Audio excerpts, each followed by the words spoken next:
We are anonymous. We are legion.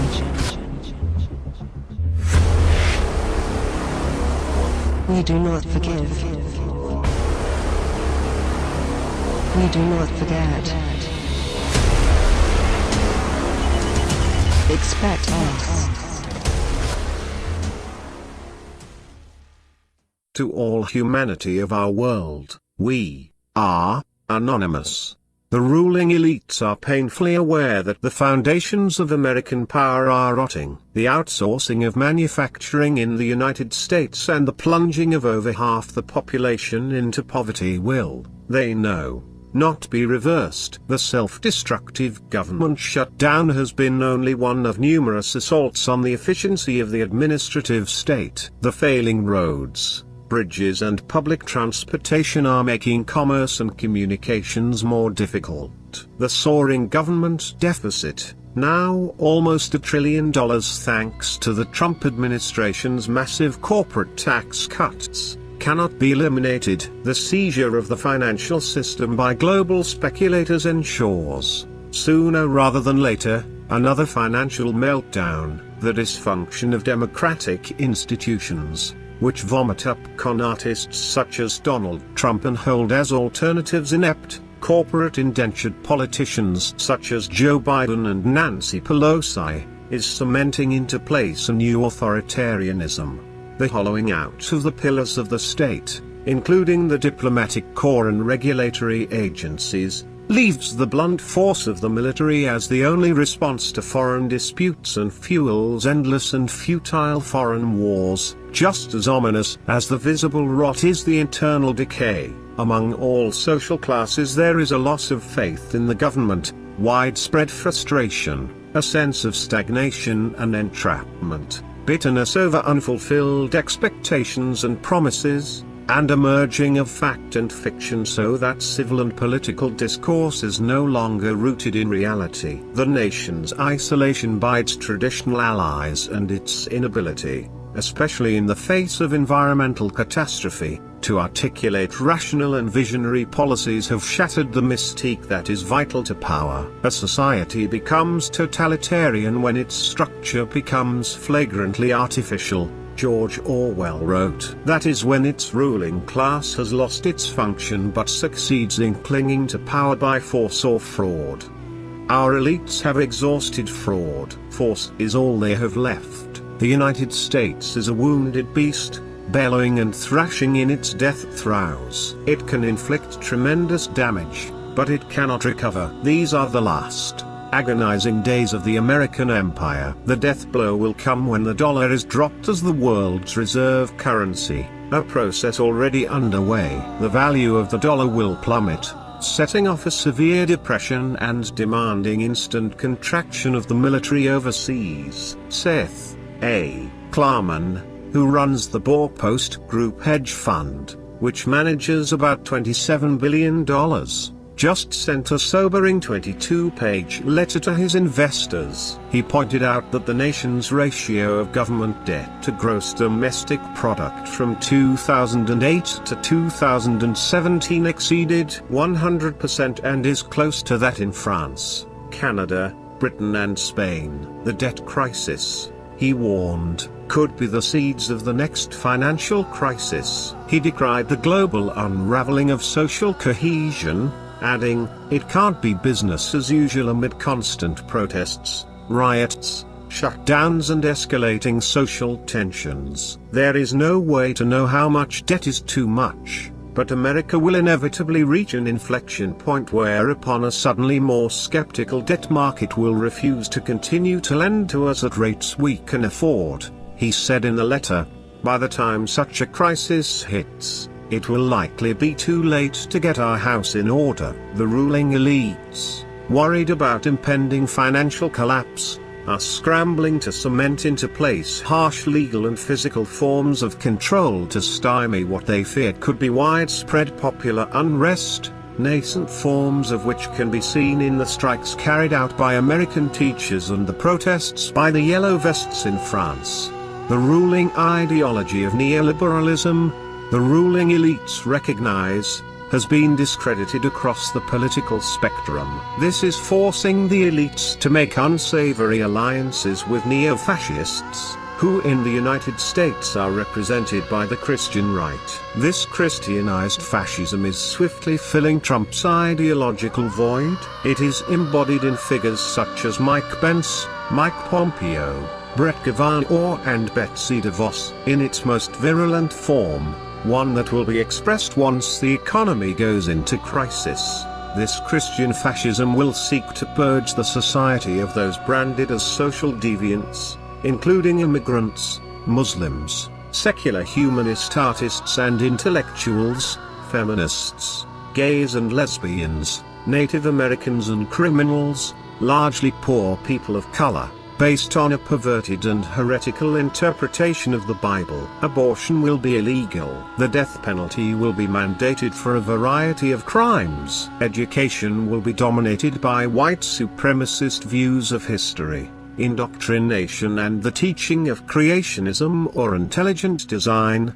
The pantheon of New America heroes will include Robert E. Lee, Joseph McCarthy and Richard Nixon. The state will portray the white majority as victims. This Christian fascism, like all forms of totalitarianism, wraps itself in a cloying piety, promising moral as well as physical renewal. The degradation of mass culture with its celebration of sexual sadism, graphic violence and personal dysfunction, its plagues of opioid addiction, suicide, gambling and alcoholism, along with social chaos and government dysfunction, will lend credibility to the Christian fascists' promise of a return to a Christian purity. The cloak of this piety will be used to snuff out all civil liberties. Central to any totalitarian ideology is a constant inquisition against supposedly clandestine and sinister groups held responsible for the country's demise. Conspiracy theories,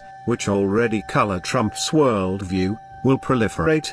The ruling rhetoric will whipsaw the population, swinging from championing individualism and personal freedom to calling for abject subservience to those who claim to speak for the nation and God. From the sanctity of life to advocating the death penalty, unrestrained police violence and militarism, from love and compassion to the fear of being branded a heretic or traitor. A grotesque hypermasculinity will be celebrated. Violence will be held up as the mechanism to cleanse the society and the world of evil. Facts will be erased or altered. Lies will become true. Political language will be cognitive dissonance.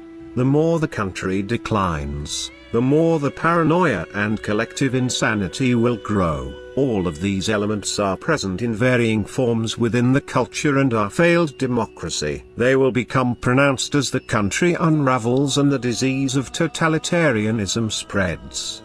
The ruling oligarchs, as in all failed states, will retreat into fortified compounds, many of which they are already preparing, where they will have access to basic services, health care, education, water, electricity and security largely denied to the wider population. The central government will be reduced to its most basic functions, internal and external security and collecting taxes. Severe poverty will cripple the lives of most citizens. Any essential service once provided by the state, from utilities to basic policing, will be privatized, expensive and inaccessible to those without resources. Trash will pile up in the streets. Crime will explode. The electrical grid and water systems, decrepit, poorly maintained and run by corporations, will repeatedly turn on and off. The mass media will become nakedly Orwellian, chatting endlessly about a bright future and pretending America remains a great superpower. It will substitute political gossip for news, a corruption already far advanced, while insisting that the country is in an economic recovery or about to enter one. It will refuse to address ever-worsening social inequality, political and environmental deterioration and military debacles. Its primary role will be to peddle illusions so that an atomized public, fixated on its electronic screens, will be diverted from the collapse and see its plight as personal rather than collective. dissent will become more difficult as critics are censored and attacked as responsible for the decline. Hate groups and hate crimes will proliferate and be tacitly empowered and condoned by the state. Mass shootings will be commonplace. The weak, especially children, women, the disabled, the sick and the elderly, will be exploited, abandoned or abused. The strong will be omnipotent. There will still be money to be made. Corporations will sell anything for a profit: security, dwindling food supplies, fossil fuel, water, electricity, education, medical care, transportation, forcing citizens into debt peonage that will see their meager assets seized when they can't make payments. The prison population, already the largest in the world, will expand along with the number of citizens forced to wear electronic monitors 24 hours a day. Big corporations will pay no income tax or at best a symbolic tax. They will be above the law, able to abuse and underpay workers and poison the environment without oversight or regulation. As income inequality becomes more massive, financial titans such as Jeff Bezos, worth some $140 billion, will increasingly function as modern-day slaveholders. They will preside over financial empires where impoverished employees will live in rundown campers and trailer parks while toiling 12 hours a day in vast, poorly ventilated warehouses. These employees, paid subsistence wages, will be constantly recorded, tracked and monitored by digital devices. They will be fired when the punishing work conditions cripple their health. For many Amazon employees the future is now. Work will be a form of serfdom for all but the upper elites and managers. Jeffrey Pfeffer in his book Dying for a Paycheck: How Modern Management Harms Employee Health and Company Performance, and What We Can Do About It quotes a survey in which 61% of employees said workplace stress had made them ill and 7% said they required hospitalization as a result. The stress of overwork, he writes, may cause 120,000 deaths annually in the United States. In China there are an estimated 1 million deaths a year from overwork.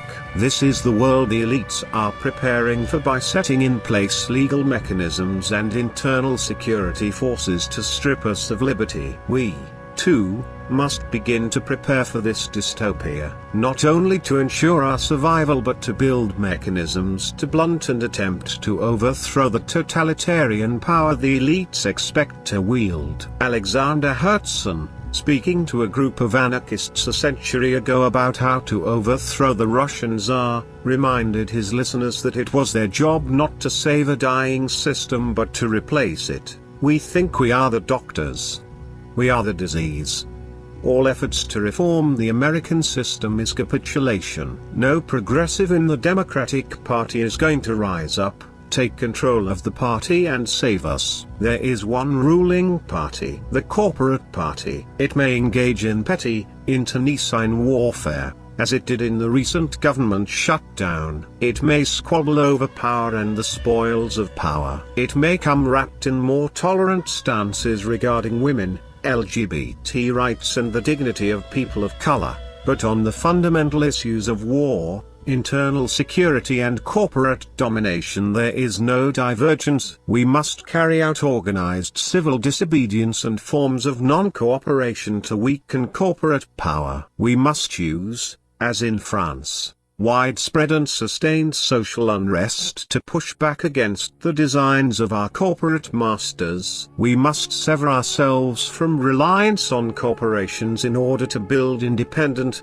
sustainable communities and alternative forms of power.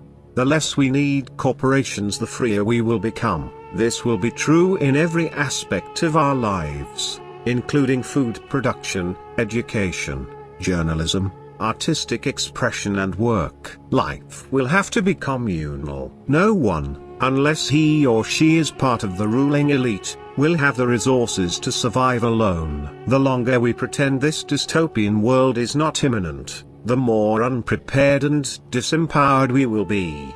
The ruling elite's goal is to keep us entertained, frightened and passive while they build draconian structures of oppression grounded in this dark reality. It is up to us to pit power against power, ours against theirs. Even if we cannot alter the larger culture, we can at least create self-sustaining enclaves where we can approximate freedom. We can keep alive the burning embers of the world based on mutual aid rather than mutual exploitation. And this, given what lies in front of us, will be a victory. We must all rise up. To all elites enslaving humanity, expect us. We are anonymous. We are legion.